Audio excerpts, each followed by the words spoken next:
When it comes to the Gospel of Matthew chapter 13, you'll notice that there's seven parables basically dealing with the kingdom of heaven, right? So the first four have to deal with God's presence.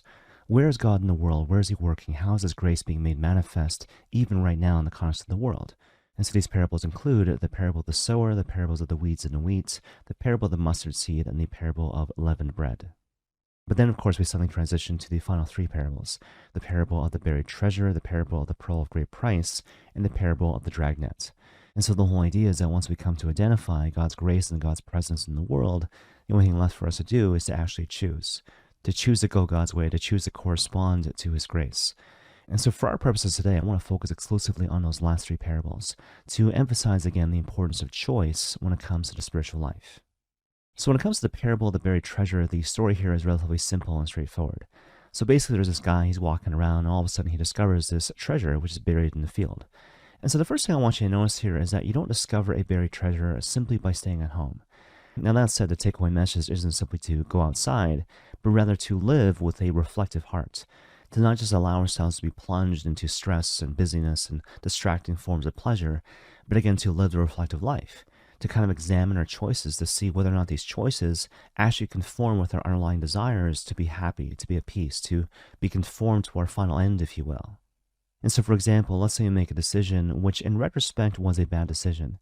Instead of simply feeling bad about it or simply trying to avoid making a similar decision in the future because your mom told you to do so or because the church told you to do so, perhaps you might avoid that particular thing in the future because you recognize in your heart that thing didn't leave me feeling happy, or that choice didn't leave me feeling more free, more peace, all these things which correspond to the deep desires of my heart.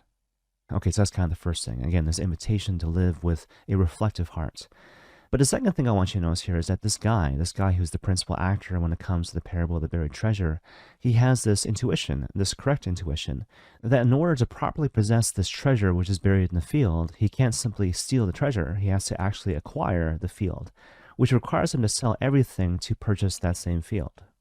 And it speaks to this notion that in order for me to follow Christ with sincerity, to follow him with integrity, to fully possess the Lord and everything that entails, again, peace, joy, happiness, and freedom, something in me needs to die. I need to die to the old sinful self in order to fully possess Christ and everything that he wants to give to me.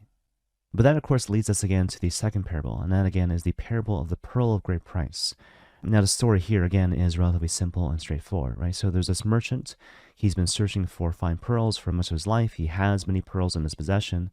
But then all of a sudden, he discovers the pearl of great price, as a result of which he sells all his pearls to acquire that one pearl. Now, again, we find ourselves hitting on some familiar themes.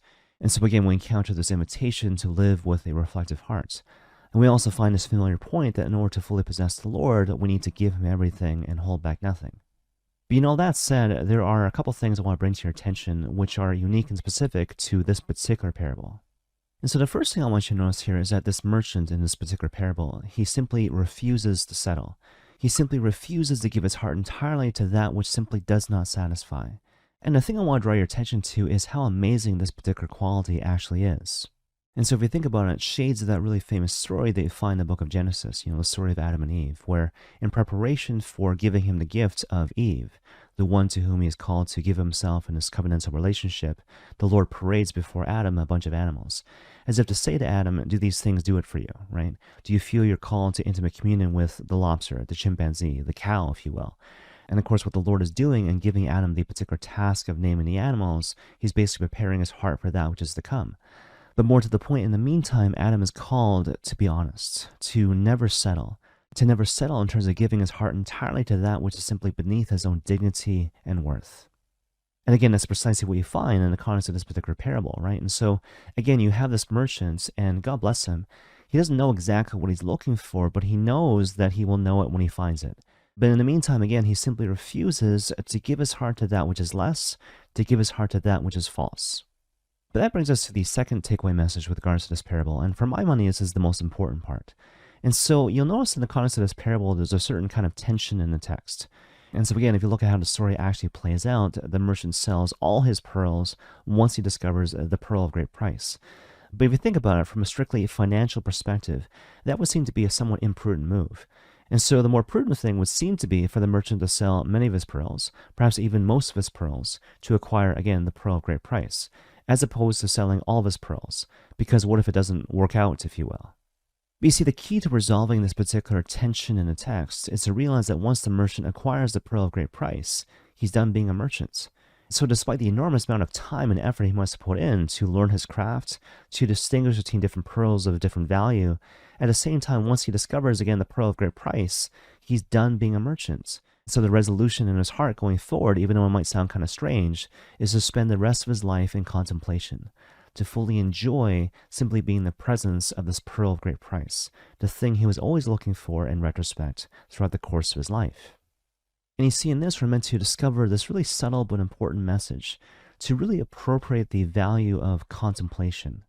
When you're going about your life and you discover anything which is of the Lord, anything which is authentically good and true and beautiful, instead of simply passing by these particular moments of grace, to rest in these moments, to taste and see that the Lord is good, to kind of enjoy these things in a sense of contemplation, if you will. That's a really important part of the spiritual life, and that's an important prerequisite to becoming the person that God is calling to be. But that brings us to the final parable I want to talk about today, and this is the parable, again, of the dragnet. And so obviously this is an analogy for the final judgment.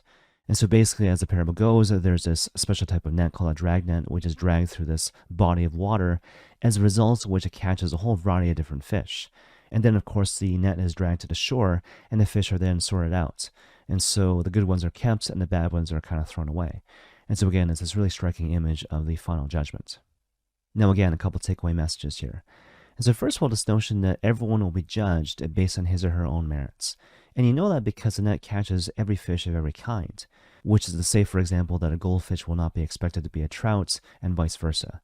And so again, the same takeaway message is meant to apply to each one of us, in the sense of saying to us that each one of us, again, will be judged in his or her own merits, based on the time and opportunity and grace that God has given to each one of us in our own particular circumstances in this life. What this means, practically speaking, is that it does you absolutely no good, first of all, to compare yourself to other people, but also to judge other people. Because again, every single person has received the corresponding grace to become the person that God is calling that person to be. And the fact of the matter is, we don't really know who it is this other person is called to be in the mind and imagination of God the Father. Now that said, the second thing I want you to notice with regards to this particular parable is the sheer objectivity when it comes to the final judgment. And this comes through once you pay attention to a particular translation issue. And so basically in the original Greek, when the fish are being sorted out, they're sorted into two categories. Basically that which is beautiful and that which is rotten. And so even right now, when you hear the particular tenor of those particular words in contrast, again, that which is beautiful as opposed to that which is simply rotten, there's a certain sense of, again, objectivity which is conveyed when it comes to this notion of the final judgment. Because at the end of the day, it will be obvious to everyone involved that which is beautiful versus that which is rotten. But that brings us to the final point when it comes to the parable of the dragnets, which in a certain sense kind of ties all these different thoughts and ideas together in a really neat and concise sort of way. And so basically the whole idea here is that our decisions matter, our choices matter. And so the reality is that whenever we make decisions, especially when it comes to the moral life, good or bad, these things actually conduce to helping us become more or less the persons that God is calling us to be. Now, in the face of it, this particular concept might seem to be somewhat scary and even repulsive on some level, but it's actually a really important antidote to the despair and nihilism of the secular world.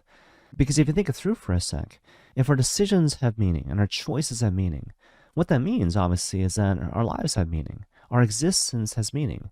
It matters whether or not we live, and it matters whether or not we actually choose to go God's way, both for ourselves and for the salvation of the world. Okay, one final example, and I'll kind of end with this. And so recently I had the great privilege of seeing a live stage version of A Few Good Men, which of course eventually became a movie starring Tom Cruise, Demi Moore, and Jack Nicholson.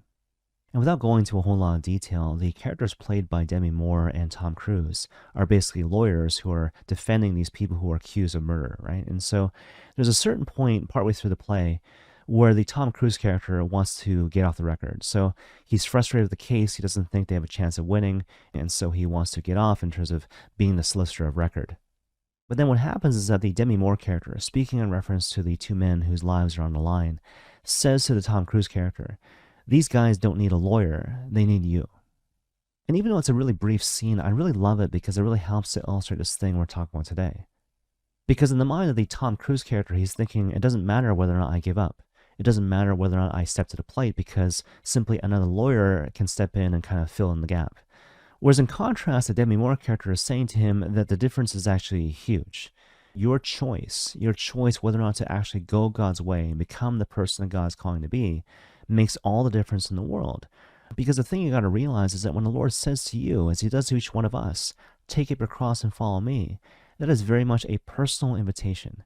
And the reality is that if you hear that invitation, but you simply refuse to correspond to it, and you don't take that space behind the Lord in terms of carrying the one true cross of salvation, that spot will forever remain vacant because it's meant for you and you alone.